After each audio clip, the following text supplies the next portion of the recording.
রাস্তায় আমি চলি না, কমিউনিস্ট আমি পছন্দ করি না। বিনাশের মূল কান্ডারি মাওবাদী, এদের আবিষ্কার। আজও ছত্তিশগড়ের মধ্যে কি অবস্থা করে রেখেছে, মহারাষ্ট্রের মধ্যে এখনো সারেন্ডার করাতে হয়, সব মাওবাদী এরা তৈরি করে। ত্রিপুরাতে ইনসার্জেন্সি আমাদের সময় সারেন্ডার করেছে, একের পর এক সারেন্ডার আমি করিয়েছি, মানিক বাবু করিয়েছে, সবাইকে মূল স্ট্রিমে নিয়ে আসছি। এরা তৈরি করে তারপরে সারেন্ডার করা হয়, এটিটিএফ তৈরি করে তারপরে সারেন্ডার করা হয়। 500 তৈরি করছে, 5000 সারেন্ডার করা হয়, পয়সা দেয় কেন্দ্র সরকারের টাকা। এও দত্তকে বোতল থেকে বের করে দিয়েছে, দত্ত এখন বোতলে ঢুকতে চায় না। যে ভারতীয় জনতা পার্টি দলের নেতৃত্ব এখন সাধু সাজছেন। আমি একটা ঘটনা বলি, সম্ভবত 2001 কি 2 ইংরাজি, ছত্তিশগড়ে তখন অজিত যোগীর সরকার।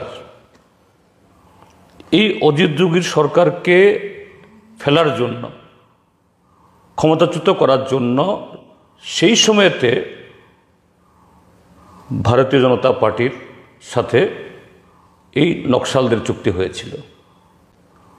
আমি তার প্রত্যক্ষ সাক্ষী।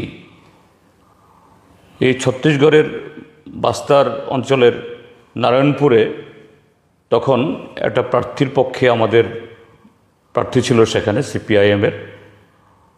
আমি প্রচারে গিয়েছিলাম। আমি আর পশ্চিমবাংলা আমাদের নেতা এই রবীন দেব তখন পশ্চিমবাংলার বিধানসভার মুখ্য সচেতক। আমরা দুজনে নারায়ণপুর থানার পাশেই একটা এই সরকারি গেস্ট হাউসে আমরা আছি। হঠাৎ রাত্রিবেলা এসে আমাদের ঘরে কড়া নাড়ল, বলছে আপনারা প্রচারে যাবেন না, প্রচারে গেলে কিন্তু অসুবিধা হবে। ভাই তোমরা কারা? বলছে আমরা নকশাল, কংগ্রেসকে এবার হারাতে হবে এবং বিজেপিকে আনতে হবে। আমরা বলছি তোমরা তো নিজেদেরকে দাবি করো বামপন্থী, কেন তোমরা বিজেপিকে আনবে, একটা সাম্প্রদায়িক দলকে? এই হলো একটা টুকরো ছবি আমি বললাম। তারপর পরবর্তী সময়েতে একটা ঘটনা ঘটেছে। কংগ্রেস তখন বিরোধী দল, অজিত যোগী দলকে তখন এই কংগ্রেস দল সরকারকে তখন হারিয়ে দিয়েছে।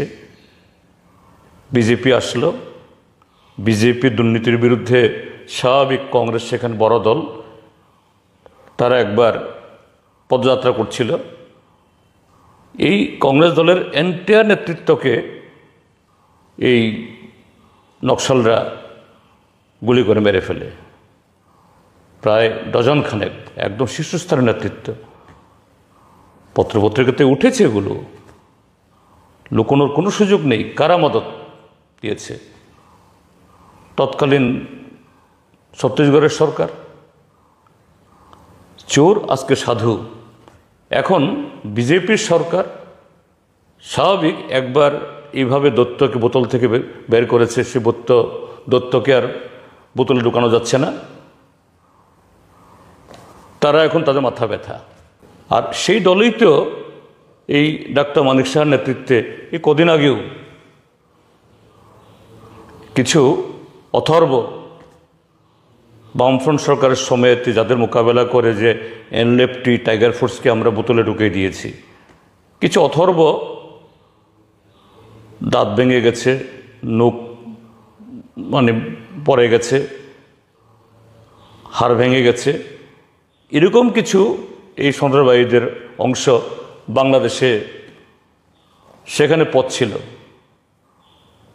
এদেরকে জমাই আদরে ডেকে নিয়ে গিয়ে জম্পুইজলা যে টিএসআর ব্যাটালিয়ান, যাদের 21 জন জওয়ান খুন করেছে এই উগ্রবাদীরা, সেই টিএসআর জওয়ানদের অর্ধেক অংশ খালি করে দিয়ে সেখানে জমাই আদরে আনতে হয়েছে। আমরা এটাকেও বিরোধিতা আমরা করিনি, ঠিক আছে, যে সন্ত্রাসবাদ চিরতরে তার সমাধান ঘটুক, অবসান ঘটুক। এতে যদি আলোচনার শেষে যদি এতে দীর্ঘমেয়াদী শান্তি স্থাপন হয়, ওয়েল অ্যান্ড গুড। স্বাভাবিক জীবনে ফিরে এসে তারা কোন দল করলেন, কোন পার্টি করলেন, আমাদের কোনো আপত্তি নেই।